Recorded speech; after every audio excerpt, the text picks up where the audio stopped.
Welcome back. You're watching Sunday Live.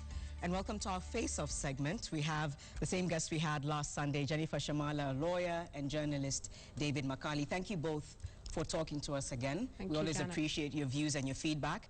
It's been a hot week in politics in Kenya. And before we even go on, I was telling the two of you earlier, a lot of people feeling like there's really nothing being done in terms of work. There's the clash with in the police service. We have the county commissioners versus the governors, almost a sense that nothing is getting done. So I just want to tell that to you so you can marinate on it before we unpack it. But let's start with the governors versus the county commissioners debate. Who has the law on their side? Well, thank God you're on opposite sides of the table, but who has the law on their side? Unfortunately, I think the government is on the right. The law is very clear, the constitution is very clear, as the story said, the one Shamada did. The provincial administration was supposed to be restructured within 5 years to accord with the new form of government, the new devolved government. That did not mean that it be abolished. We lost the battle for abolition of the provincial administration in the constitution when we passed it the way it was. So what the government is doing, in my view, is right. It is that it must be represented at the county level, because the government comes from the top to the bottom. It has to flow. What we are seeing, the governors, their protests are basically tough wars, ego wars. They don't have to clash. Each of these governments, the devolved government, the county level, can have its structures, and they can work in harmony with the national structures right there. It's not about who is bigger. The law is on the side of the government, in my view. You know, Janet, it's not for nothing that the sun never set on the British Empire, because they understood one particular word and its function, and it's called administration. And administration is at the core of everything. And that is why, so when they had this administration in place, it was not only to subjugate the people. They were colonialists because they had other interests, whether those interests were geostrategic, resources, etc., etc. But more importantly, the constitution is clear. There's functions for a national government, there's functions for the local, for the county governments. And how do these two meet? Where do they intermarry? Because the governor is the representative of that particular county. Now, who is the representative of the executive at county level is what we should be asking ourselves. We cannot work in isolation. We must remember that this is not a federal state. This is not the coming together of powerful states who have ceded power to the national government or to central government. This is the central government that has agreed to devolve some of its powers. And so we don't want a situation where we hear people saying the governors are in control, and we are almost talking about semi-autonomous states, because at the end of the day, the provincial administration is the representative of the executive at county level. So where's the confusion then stemming from? Is it just that lack of understanding with regards to these are the roles? Is it maybe power play? Is it people now testing turf wars now that the work has actually begun? I think so. One of the things I think I must blame the government is lack of communication on a key thing like this.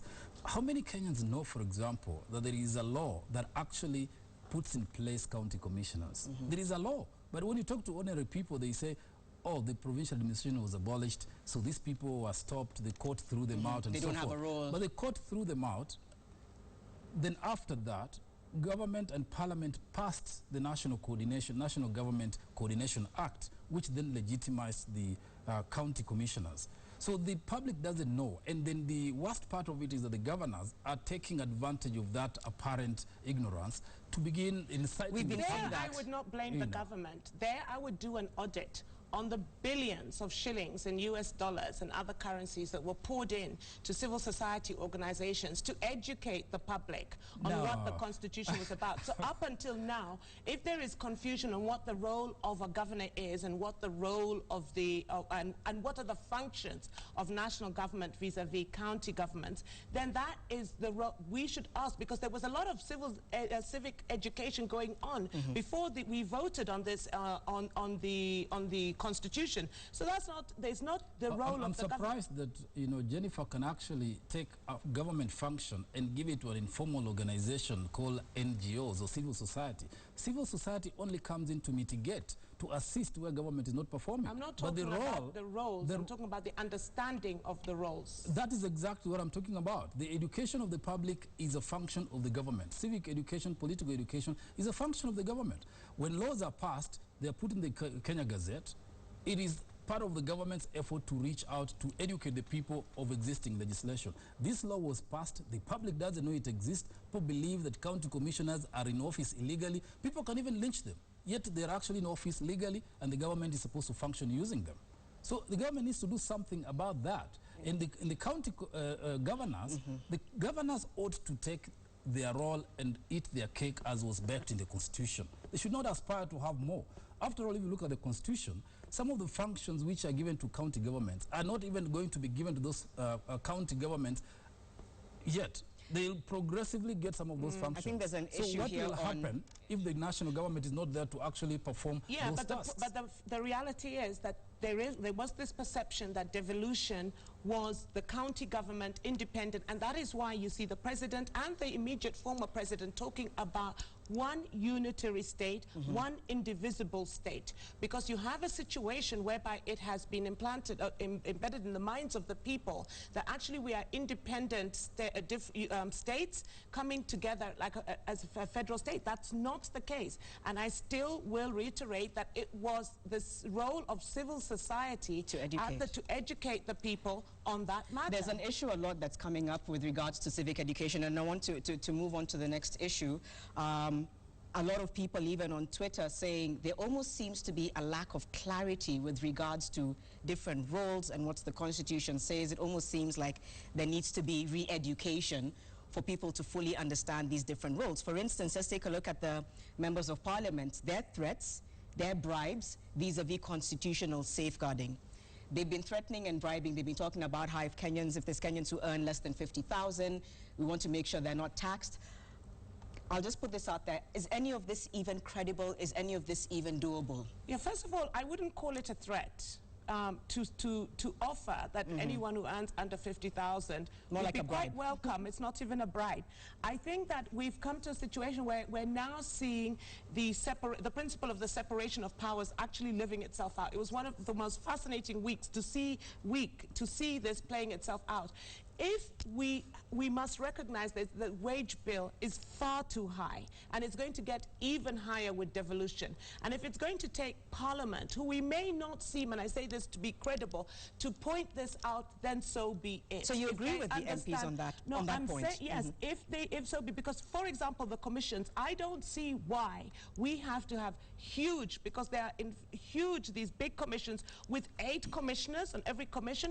I agree with them. I think 3 are more than enough. So let's cut down the commissions. I don't agree that we should do away with them, but we can cut them down, and let's cut down the wage bill, because at the end of the day, ultimately, who bears this burden? It's the people of this country, and the wage bill is far too high. I don't want to buy into this blackmail by members of parliament that when your corner is attacked, you throw the ball the other side and try to broaden the war. No, this battle is by MPs. They need to own it. They should not drag the public into it. It is about their selfish interests. Their threats to undermine other commissions is blackmail, because they have this power. Are you suggesting that it's fine to have these huge bloated commissions? Well, some of the commissions, it can be argued, some of the commissions could be reduced. They could come from 9 to 5 members and so on. But the thing is, these commissions, we lost the battle. I keep saying, these things are in the Constitution. So if we all swore to uphold the Constitution, let's uphold it until it's amended properly, not as a matter of grievance or payback or retribution for people doing their job. Let me just point out this. Why, if you look at the Constitution, actually Section 249, which sets up the independent commissions of the Constitution, the independent commissions are set up, one, to protect this same Constitution and ensure that the institutions of government, all organs of government, uphold democratic ideas. Yes, but David, nobody's suggesting we do away. Yes. To protect the sovereignty of the people. We cannot have the commissions which are set up to check organs of government like Parliament, which are trying to grab power, legislating in their favor, and then punish them for that. I don't think that we were talking about doing away with the commissions. We're talking about the huge wage bills incurred by these commissions. And that's what the issue is. And if it's going to be Parliament that is pointing this out, then so be it. You see, the problem is this. We have not even seen the wage bill. We have not even seen their budgets. This is the first time some of those budgets are coming up. But we are seeing Parliament threatening to disable them. But if I recall that during the week, Parliament, you had members of Parliament who actually went through that wage bill, who went through the budget and spelled it out. I don't have the details here with me, but they actually went through it. So if indeed it is proven that some of these commissioners actually get paid more than parliamentarians, and you're slashing the salaries of parliamentarians, then I think that becomes a should they not have raised that, though? And yes.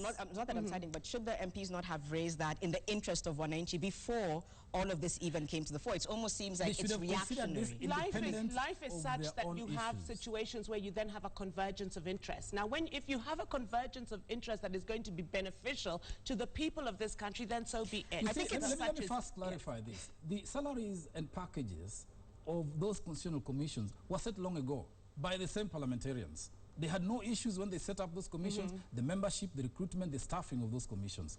Their budgets were known. Their remunerations were known. Why are they an issue now? I think the issue Secondly, is it's not about hierarchies. Because if you listen to their debate, is that their salaries seem to have been slashed just before the elections, if you listen to what the parliamentarians are saying. But all I'm saying is, I'm talking about the ethical aspects. If indeed, governments, when you serve in government, it's not about making tons of money. If you want to make a lot of money, become an entrepreneur, become a business person. That is only theoretical. But That's only theoretical. but in other countries, people do not work for government because they want to make tons of money. But it happens. You know what we're going to do? We're going to have to continue this at another time. Very quickly, I want to ask a final question because we are literally out of time. It would be unfair not to talk about Kenya at 50. I think it's a milestone, something that we need to talk about. Very briefly from both of you, Jenny, if I could start with you. On a scale of 1 to 10, have we lived up to the ideals of our founding fathers? I think that in a world, the world that we've come through, a world of Cold War politics, into the world of, if you look at the global aspects, yes, I think we've even outdone ourselves. It's the country where we never had a military coup actually succeed and military dictators taking over, and all the other challenges, yes, we have. We're at a good place. I don't think so. I think that 50 years down the line, we still have too many issues that I think if our forefathers woke up, rose from the graves, they would be really amazed. One, we're still a very divided country. Ethnicity, tribalism has continued.